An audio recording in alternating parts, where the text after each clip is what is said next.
it's Amanda, and I'm here in my kitchen making a vinaigrette, not buying a vinaigrette, but making a vinaigrette. And I want to share this with you because it's easy AF.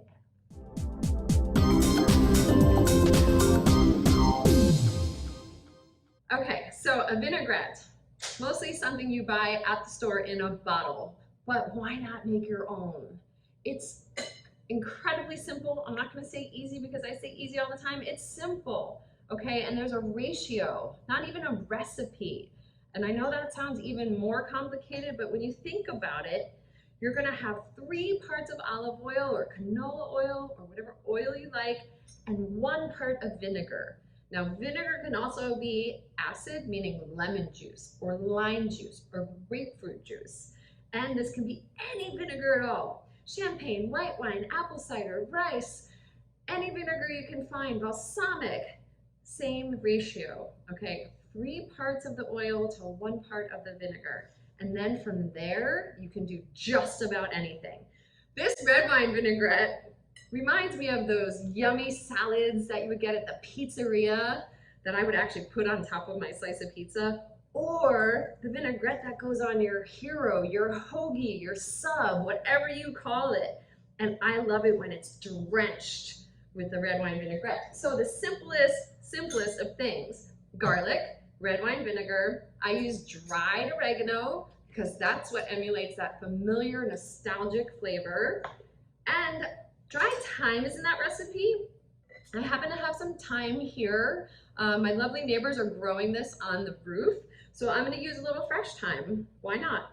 And that's it. So I'm just gonna chop up the garlic. I want that garlicky sharpness in there. Without the garlic, it just isn't reminiscent of that delicious red wine vinegar that I remember having on sandwiches and salads. You can use garlic powder. Just don't use as much because that flavor can be a little bit harsh and can have a tendency to linger. Now I also have some shallot here.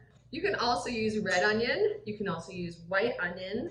You don't have to use any shallot at all, but I love the onion plus the garlic. It really gives it a punch.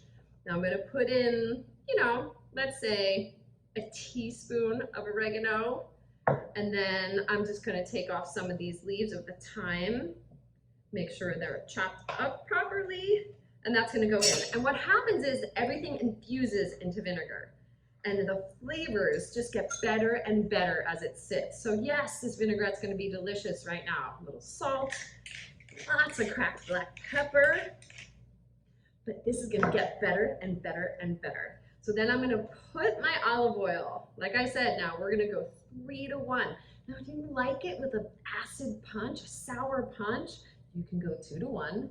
You can go less oil, more vinegar, which I kind of like, especially in my sandwiches. Okay, and that's it. Now I know this might not be something you want to take a spoonful of, but you have to taste it. It's perfect. There is an option to add a little bit of sugar if you want. You could add a pinch of sugar. Now this is that classic Italian hero that I love, salami, provolone, ham, tomato. And I'm gonna take this vinaigrette and put it on that shredded lettuce. And that's gonna be part of my sandwich. Just make sure you always mix it up. If you have it in a bottle, you can shake it up. Oh my God, and we just drench it. Look at that sandwich. Oh, I'm gonna bite into that later. And then the other thing I love to put it on is what I call the Italian salad. This is romaine and olives and celery, salami, provolone, and that goes on that salad. And that just gets mixed together. Lots of cracked black pepper. And I'm looking for that creaminess and the cheese, the saltiness and the olives, and that punch of that red wine vinaigrette. You can put this on anything. You can make any version of this that you like. And just remember, it's easy AF.